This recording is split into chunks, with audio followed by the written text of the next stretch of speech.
It's Henry Wiederman working on a Husqvarna 450. Now I've chem dipped it. I got it looking like it's new. That way I can see what's going on with it. That gets all the carbon off it. I get it ready. Now finishing up some of the carbon. I'm going to work on the exhaust. I chem dipped it so now it's soft. I use these little wire brushes that we found on Amazon. And I just go in there gently with it. Get all the excess carbon out with it. You go too deep. Some of you don't want to go into this wall, the other side. You want to bump into it and scratch it. You gotta know how far you want to go in. And there you go. There you have it. Do a little light check. And all the carbon's gone. Do a little more visual on it.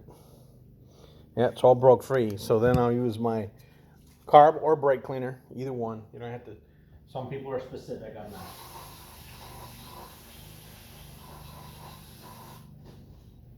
No brand for me, it's all the same stuff. And spray it out and re-inspect it. Most of the carbon came out, broke loose. I got a little bit more, as you can see. So what I'll do is I'll use my little wire brush tool. Go a little more aggressive with it. And sometimes I have a little brass tool too you gotta use.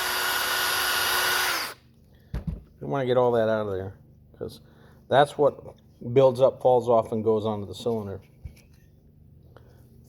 Especially if you don't get on it, use a lot of power and push that exhauster. No different than a car that you run in town all the time, you don't get up on it. That carbon builds up. I don't see anything, so I got a little of my brass too, my scraper. Feel like a doctor.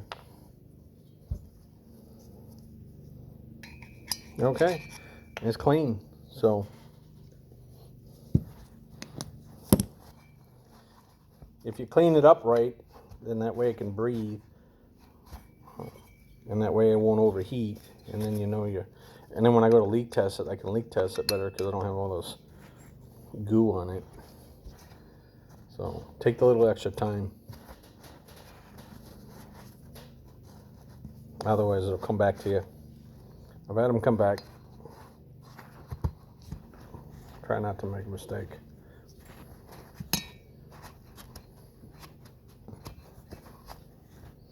Alright, got it nice and clean. The exhaust is clean. I honed it. Got a really nice surface on the hone. I'll wash it out real good. Oh yeah, I like that feel. Nice and clean. Alright, so that's cleaning the exhaust. Let's come on a 450. I made a plate for here for testing. I'll show you that later when I get ready to put it back together. It's a clamshell that's built into the body of it. You got to be careful. I'll show you some points where I've seen it before where the plastic was not perfect when they pressed it, and sometimes you can get a leak there. I'll check this for flatness too. I got my Magix file, and I can already feel high edges on it. Okay, I already feel it. I have to check for flatness. Make sure that's flat and the chassis is flat. You don't want no high spots. All right, Henry Wiederman out.